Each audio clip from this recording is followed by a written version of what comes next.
फिर से स्वागत है आप सबका ब्लडी टेल्स के एक और नए हैरान कर देने वाले एपिसोड में। आज की कहानी आपको अंदर तक झकझोर देगी, इतना हिला देगी, आपको इतना डर लगने वाला है। लिटरली आपने अपनी लाइफ में ये डर आज से पहले कभी एक्सपीरियंस नहीं किया होगा। तो चलिए शुरू करते हैं आज की इस कहानी को। आज नवीन का 27वां जन्मदिन था। 27वें जन्मदिन पर नवीन के चारों दोस्त अंजलि, नीतू, हेमंत और मोहित डिसाइड करते हैं क्यों ना नवीन के घर पर जाएं और इसको एक बढ़िया सा सरप्राइज दें। तो ये लगभग रात के 10:30 बजे अपनी गाड़ी उठाते हैं और नवीन के घर पर ड्राइव करते हुए मस्त आराम से जाते हैं। अब नवीन के घर पर पहुंचने के बाद जैसे ही नीतू और अंजलि दरवाज़ा नॉक करती हैं, दरवाजे पर कोई रिस्पॉन्स नहीं मिलता है। थोड़ा और नॉक करने के बाद, थोड़ा और वेट करने के बाद इन्हें दरवाजे पर किसी की मौजूदगी का बिल्कुल भी एहसास नहीं होता। अब जैसे तैसे ये दरवाज़ा खोलते हैं। इनका दरवाज़ा खोलते ही मतलब अंजलि और नीतू इतने बुरी तरीके से चिल्लाते हैं मानो इन्होंने भूत देख लिया हो। अब इस मंजर को देखकर नवीन के परिवार वाले सारे लोग नीचे उतर कर आ जाते हैं और पीछे से हेमंत और मोहित बिल्कुल छम पड़ जाते हैं। मानो ऐसा लगता है कि इन सब ने भूत देख लिया हो। अब ये पाते हैं नवीन की आंखें खुली हुई और वो ऊपर देख रहा है। उसके हाथ में एक लॉकेट है, मतलब उसे कुछ चाहिए।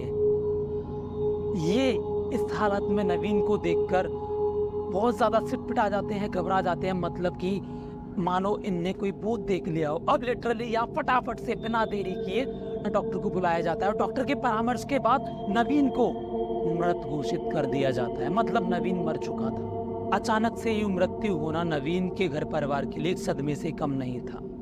अब यहाँ अंतिम विदाई देने के लिए नवीन की लाश के साथ साथ उसकी फेवरेट वॉच, उसका पेन और उसका एक महंगा लॉकेट जो नवीन को काफ़ी पसंद था, वो सब डाला जा रहा था। यहाँ नवीन के शव को कफन में बांधा जाता है। कफन में बांधने के बाद जैसे तैसे इसके मृत शरीर को कब्रिस्तान में ले आ जाता है। मतलब मानो वहाँ बारिश हो रही हो, बिजली कड़क रही हो, कुत्तों के रोने की आवाज़ आ रही हो, इस तरीके का वहाँ पूरा काला माहौल था।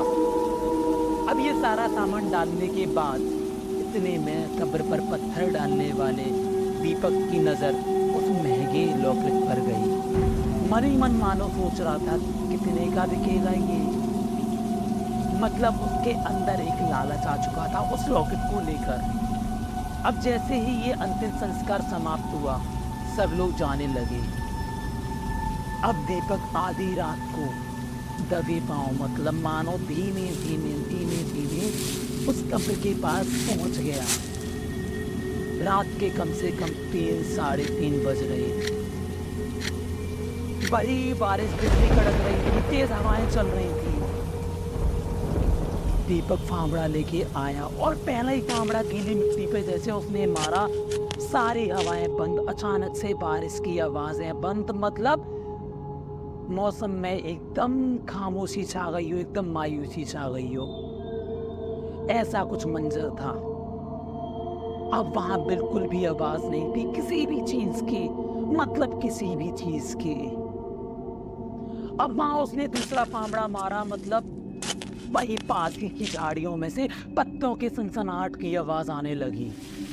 पत्तों की सनसनाहट की आवाज आने लगी। ये देखकर दीपक थोड़ा सा घबरा गया, सहम गया।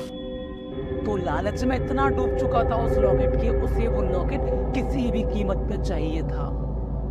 अब उसने बिना परवाह करते हुए 2-3 फावड़े और मार दिए, लेकिन फिर से वही पत्तों में खरखराने की आवाज वापस आने लगी और ये देखकर दीपक वहां से घबराकर भाग गया।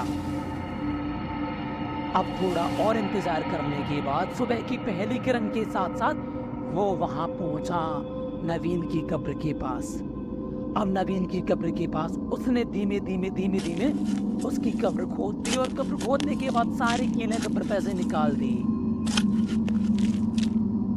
जो लॉकेट नवीन की छाती पे रखा गया था, अब वो लॉकेट नवीन की मुट्ठी में था। जैसे तैसे वो लॉकेट नवीन से दीपक ने छुड़ा लिया।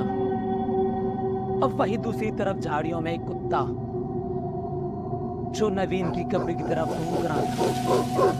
दीपक ने उसको देखते हुए जल्दी जल्दी अपना सारा काम समाप्त कर दिया। मतलब मानो दीपक को इतना डर लग रहा था कि अगर किसी ने तो उसे देख लिया ये काम करते हुए तो इसकी जवाबदारी किसी को नहीं दे पाएगा, वो मारा जाएगा।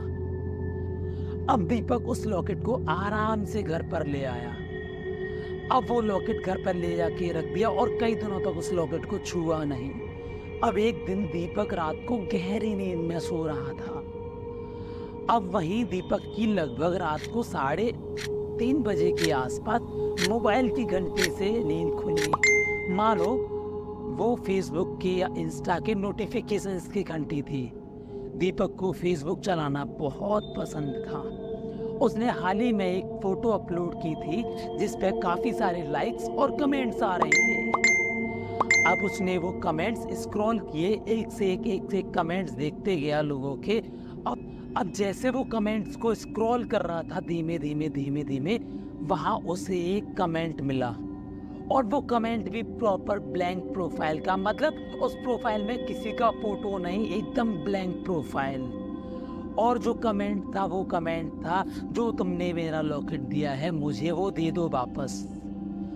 वो बड़ा ही डरावना कमेंट था दीपक के लिए। मतलब इस कमेंट को पढ़कर दीपक की रूह कांप गई। जो नींद थी दीपक की आंखों में वो पूरी तरीके से खुल गई। दीपक भौचक्का रह गया। इस लॉकेट का जिक्र तो दीपक ने किसी के साथ किया ही नहीं था। अब यह होता क्या है, दीपक उस ब्लैंक प्रोफाइल में जाता है।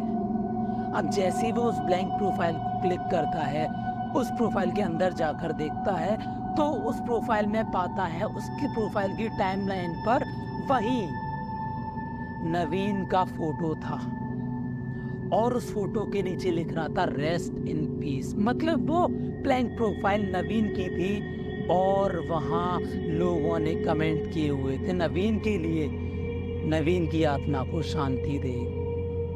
तो इन कमेंट्स को पढ़कर दीपक अंदर से इतना ज्यादा सहम चुका था, मतलब उसकी रातों की नींद हराम हो गई।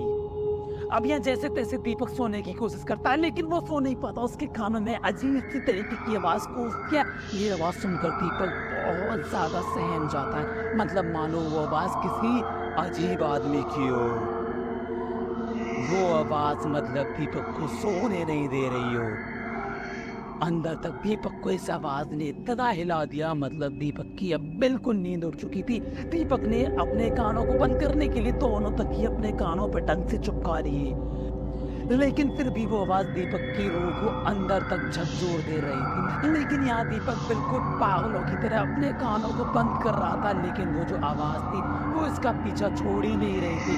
अब इन सब से छुटकारा पाने के लिए जैसे ही दीपक अपने बाथरूम में जाता है, लाइट ऑन करता है। लाइट ऑन करने के बाद जैसे ही वो अपना मुंह धुलने के लिए वॉश बेसिन पे झुकता है, पानी डालता है। पानी डालने के बाद वो नवीन को पाता है शीशे में पीछे। मतलब शीशे में दीपक अपने चेहरे को देख रहा है और पीछे नवीन के चेहरे पे एक अलग ही हंसी थी। मतलब नवीन के अंदर एक बदले की आग। इतना सब कुछ देखकर दीपक मतलब सिटपिटा जाता है और सिटपिटाने के बाद मतलब वो अपना आपा खो देता है और इस आपा खोने के चक्कर में वो अपने घर से भाग जाता है। भागते भागते वो घर के मेन डोर पर आता है। मेन डोर का बाहर से ताला लगाकर वो मानो घर की एक मेन सड़क पर पहुंचते हैं और वहां किसी ऑटो का इंतजार करने लगता है। लेकिन वहीं जो नवीन था, एक बदले की भावना को लेकर, गुस्से की आग को लेकर, वो दीपक के घर की खिड़की में से देख रहा था। उसके चेहरे पर एक अलग ही हंसी थी। मतलब कि दीपक का अब समय आ गया है, वो उसे खत्म कर देगा। अब जैसे तैसे ऑटो नहीं मिलता, दीपक रोड पे पागलों की तरह भागता है। यहाँ उसका पैर लकड़ी से टकराता और दीपक एक गड्ढे में जाके गिरता है। गड्ढे में गिरने के बाद वहां नवीन की आत्मा धीमे धीमे अपने दोनों हाथों से मिट्टी डालती है दीपक के ऊपर। मानो दीपक जो था रहम की भीख मांग रहा था कि छोड़ दो उसे, लेकिन नवीन को वो लॉकेट चाहिए था और दीपक उस लॉकेट को देने में बिल्कुल असमर्थ रहा। इस बदले को पूरा करने के लिए नवीन ने या दीपक को मौत के घाट उतार दिया। तो कहा जाता है जो व्यक्ति जीते जी अपनी चीज़ों से बहुत प्यार करता है, वो व्यक्ति मरने के बाद भी अपनी चीज़ों से प्यार करना नहीं छोड़ता।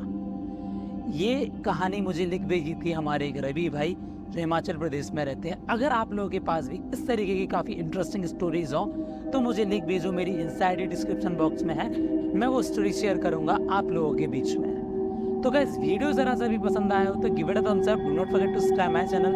मिलते हैं नेक्स्ट वीडियो में, टिल देन चाओ।